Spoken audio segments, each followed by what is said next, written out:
class, I wanted to put together another example for you going through classical hypothesis testing, p-value, and confidence intervals, and using those three to answer a research question.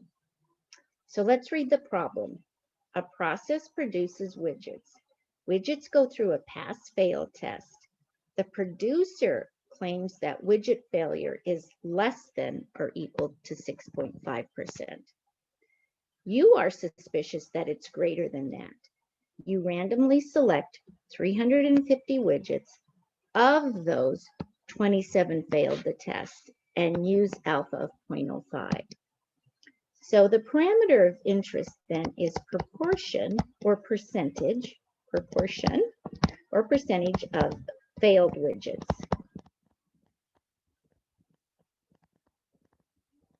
And the units then would be percentage or proportion.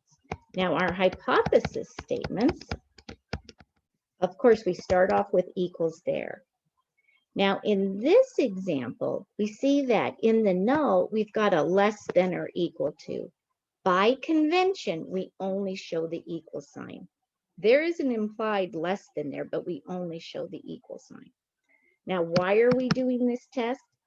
Which tells us what goes in the alternate, is we're suspicious that it may be greater than that. So we think possibly greater than that. So the value, 6.5%, and 6.5% will go there. And then what symbol do we use? These are proportions. So we use P. Alpha we said was 0.05. Okay, so the next thing we need then is our test, the formula for the test statistic. So for classical hypothesis testing, one sample, let's go through starting with the target parameter, mean or proportion. We're talking about the proportion or percentage of failed widgets. So we go there and that gives us this for our formula.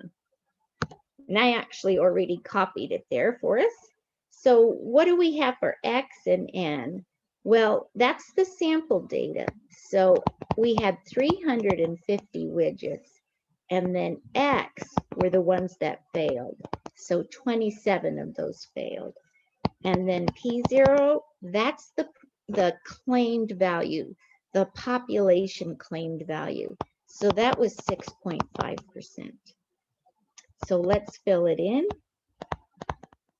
27 minus 350. Be careful, always show the proportions in decimal format. So 0.065, 350 times 0.065, and then 1 minus 0.065, and that's under the radical. So when you work that out, you get 0.92. 0.92. All right.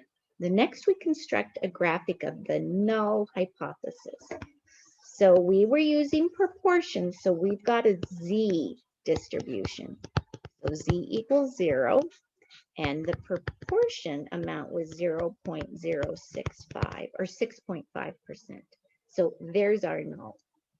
Then we need our rejection region, our region that's beyond a reasonable doubt. So we look to the alternate, and it was greater than. So that means I've got a one tail rejection region, and it's going to be upper because of that greater than. So I'm going to put all of alpha in there. So all of 0.05 goes there. So what I need to know now then is what Z corresponds to that 0.05, what Z value does. Well, remember, the Z table tells us what's to the left of that value. So I need a Z of 0.95 to get 0.05 in the upper tail. So let's go to our Z table and look for 0.95. So Z, and I'm on the positive side, 0.95, and that's going to put us right about, here we are, maybe between these two values. So 0.95, oops, I just lost it. Where did it go? There we are. There it is. So it's 1.6, and it's going to be between 4 and 5.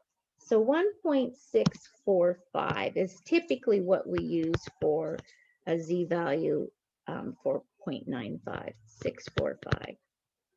All right, so now we've identified the region of beyond a reasonable doubt, or our rejection region.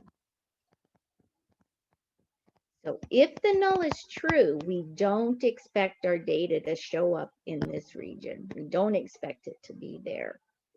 So now let's go ahead and take our evidence, which was 0.92, and put it on the graphic. So 0.92 would be about there, evidence, and that's a z-value of 0.92. 0.92. So now let's go ahead and remember that this is always based on the claim that the null is true.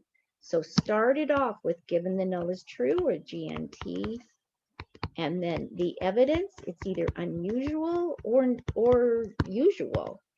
So the evidence is usual. It's not surprising, is it? Not surprising. It's right where we expected it to be. So do not reject the null. Do not reject the null. It's right where we thought it would be. Right. So the next thing though is, we want to know, this is what we got. Well, given the null is true, what is the likelihood? What's the chance?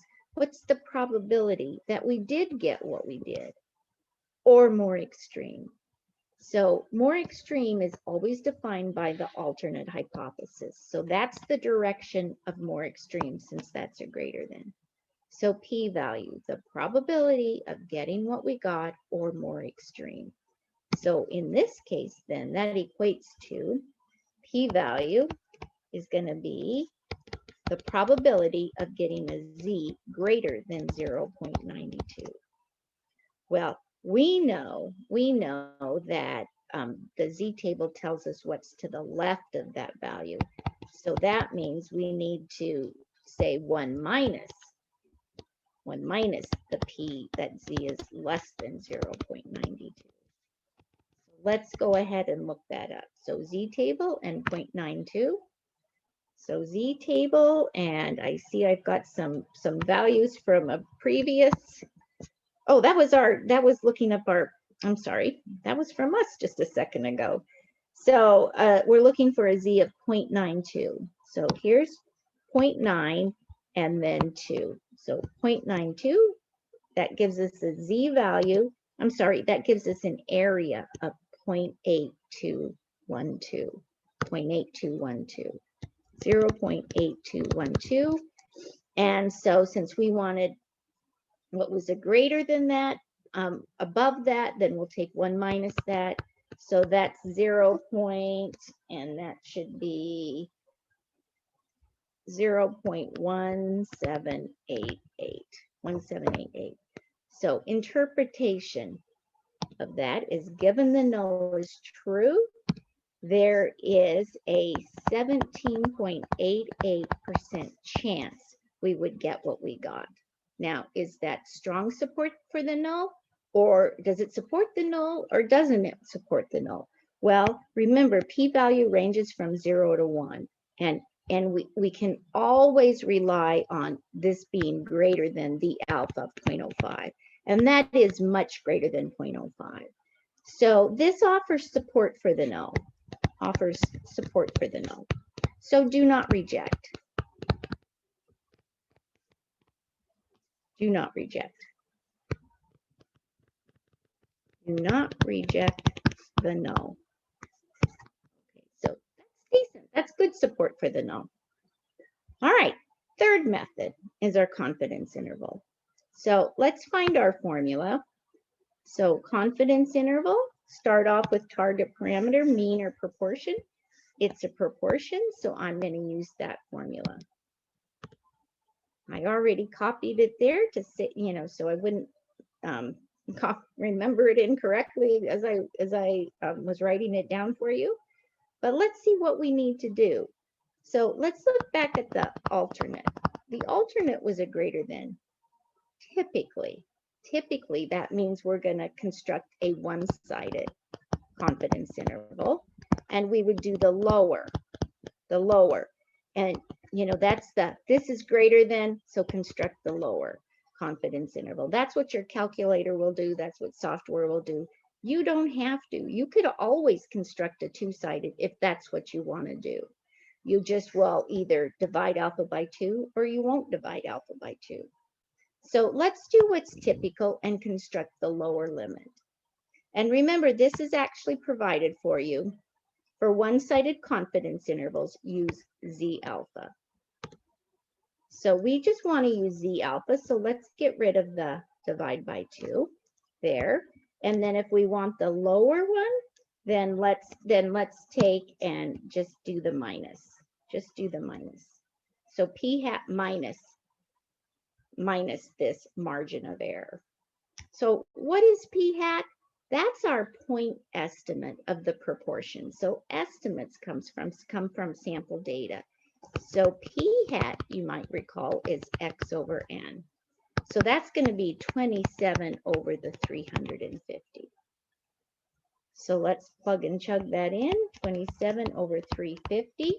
We want the lower limit, and then Z alpha. Let's leave that blank for a second.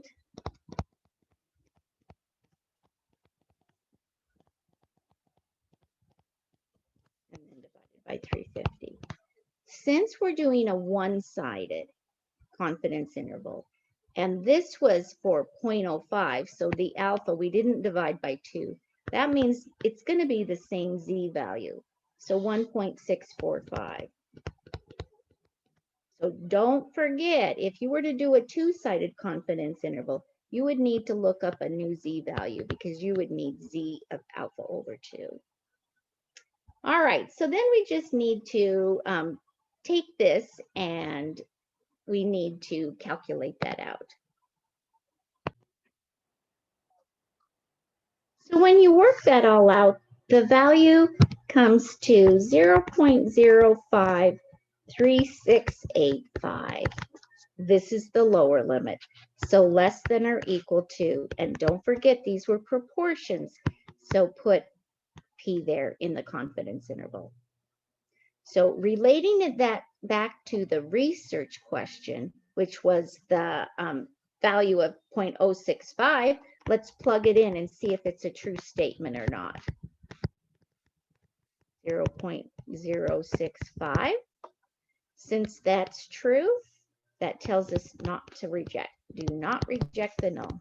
Because think back to the interpretation of this interval. We're 95% confident that the true proportion is in this interval, and the claimed proportion is in that interval. No reason to reject. So then the final interpretation is looking at all three of these and relating it back to the research question. You can say that the evidence does not support rejecting the null. The evidence does not support rejecting the null. And so there's no reason that the producer can't, the producer can still make the claim then that the proportion of failed widgets is less than or equal to 6.5%. All right, thank you for watching. I hope it helped.